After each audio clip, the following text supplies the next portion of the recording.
Malgré la crise, malgré l'inflation, malgré votre pouvoir d'achat qui diminue, cette année, Apple a décidé d'augmenter les prix de son iPhone 14 Pro et de son iPhone 14 Pro Max. Mais est-ce que ça vaut le coup? On va voir ça. Si vous voulez acheter un iPhone cette année, il faudra débourser au moins 1329 € pour le 14 Pro et 1479 pour le 14 Pro Max. 1329 €, c'est le SMIC net en un mois. C'est cher quand même. Et c'est surtout 200 € plus cher que l'iPhone 13 Pro.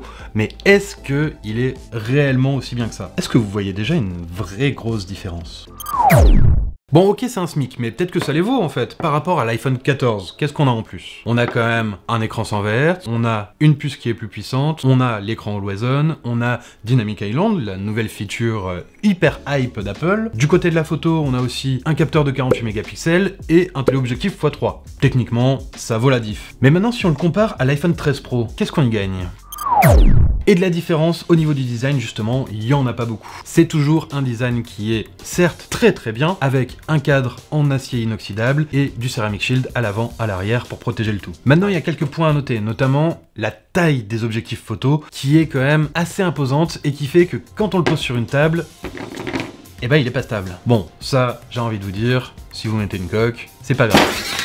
Par contre, au niveau du poids, on gagne 2 grammes par-ci, 2 grammes par-là, et au final, il commence à être lourd, cet iPhone. On n'aurait pas craché sur un nouveau design, un petit peu plus fin, un petit peu plus léger, et pourquoi pas avec un port USB-C, puisque c'est certainement le dernier iPhone à avoir un port Lightning aujourd'hui.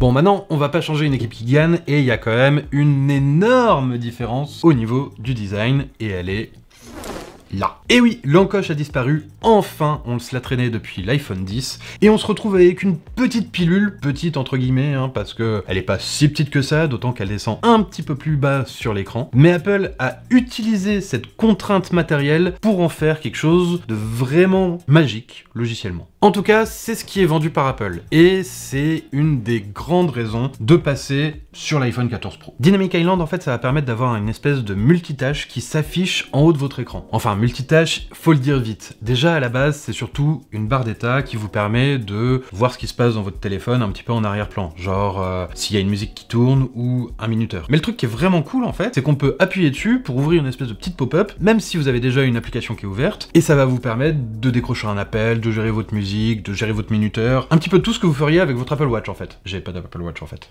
mais imaginez. Maintenant, si c'est super bien pensé et que ça fait la différence pour l'iPhone 14 Pro, il y a quand même quelques petits trucs à dire. Déjà, il n'y a pas énormément d'applications qui l'utilisent et il n'y a pas réellement de grosses fonctionnalités game breaker dessus. Un truc tout bête, c'est que si jamais vous voulez contrôler votre musique, ça va vous prendre un geste pour cliquer dessus et ouvrir le lecteur, mais en fait c'est la même chose pour ouvrir le centre de contrôle, et vous l'avez aussi. Maintenant, il y a un truc qui va pas changer, c'est que l'îlot dynamique, il est tout en haut de l'écran. Donc si vous voulez l'utiliser à une main, déjà sur le 14 Pro, c'est pas évident, mais alors sur le 14 Pro Max, ça devient carrément impossible. Bon, maintenant, s'il faut, il y a des développeurs qui vont sortir des nouvelles applications avec le Dynamic Island, et ça va totalement changer la donne. Alors en soi, c'est pas super dérangeant d'utiliser sa deuxième main, et comme c'est une fonctionnalité qui est liée à la bulle, donc à une partie qui est physique, quand on descend l'écran logiciellement, ça descend vraiment pas, et c'est vraiment pas accessible, vraiment. Mais vraiment. Et mine de rien, il va y avoir un effet de bord que vous allez peut-être pas voir venir, c'est que vos selfies, ils vont être plus ternes à force de poser vos doigts gras sur l'objectif. Deuxième nouveauté par rapport à l'iPhone 13 Pro, c'est ça. Ça là, cet écran de verrouillage qui est allumé. C'est un peu révolutionnaire. En soi, de l'Always On, ça fait des années qu'on en a sur Android.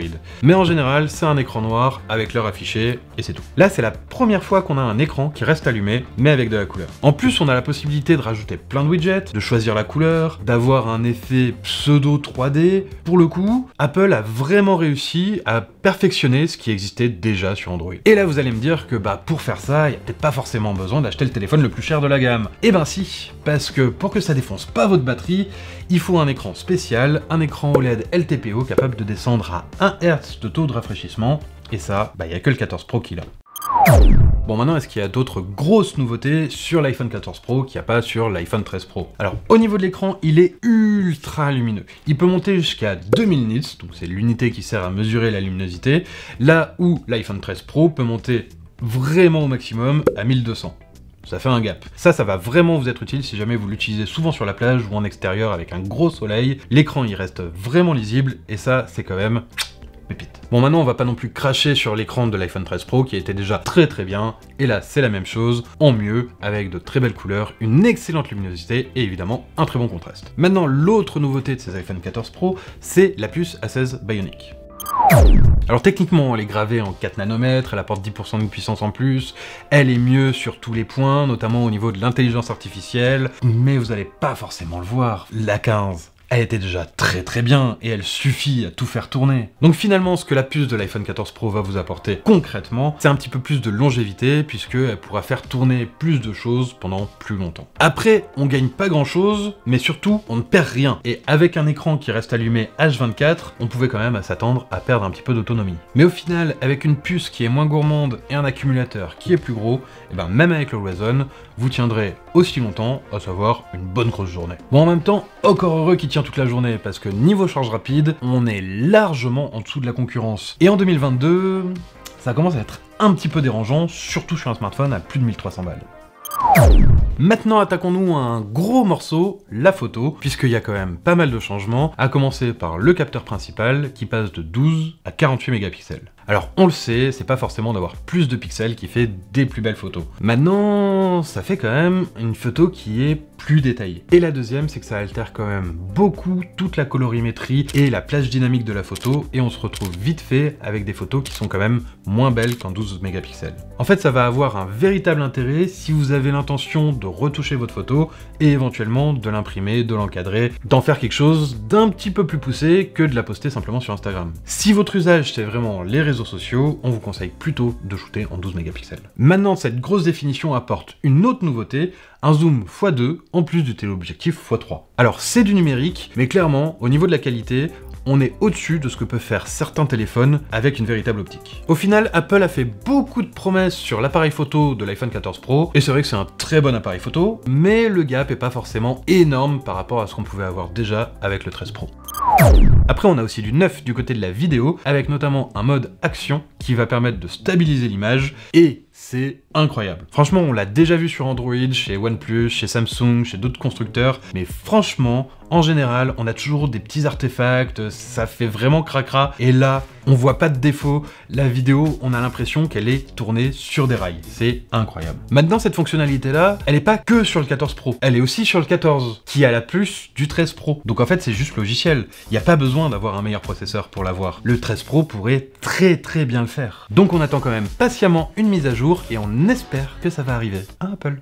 Bref, vous l'aurez compris, l'iPhone 14 Pro et l'iPhone 14 Pro Max, d'ailleurs, sont des téléphones qui sont vraiment très bon. C'est du haut de gamme, on est chez Apple, on sait ce qu'on a, et ça s'améliore par rapport à la génération précédente, et surtout, cette année, par rapport au 14 et au 14 Plus. Maintenant, évidemment que ça s'améliore, mais est-ce que ces petites améliorations valent 200 € de plus? Moi j'aurais tendance à dire que non, et au sein de la rédaction, tout le monde est plus ou moins d'accord. On a beau avoir deux très bons téléphones ici, au final, si on devait en conseiller un, ce serait l'iPhone 13 Pro. Maintenant, si celui qui pouvait vous intéresser, c'était l'iPhone 14, abonnez-vous à la chaîne parce qu'on va très bientôt sortir le test complet.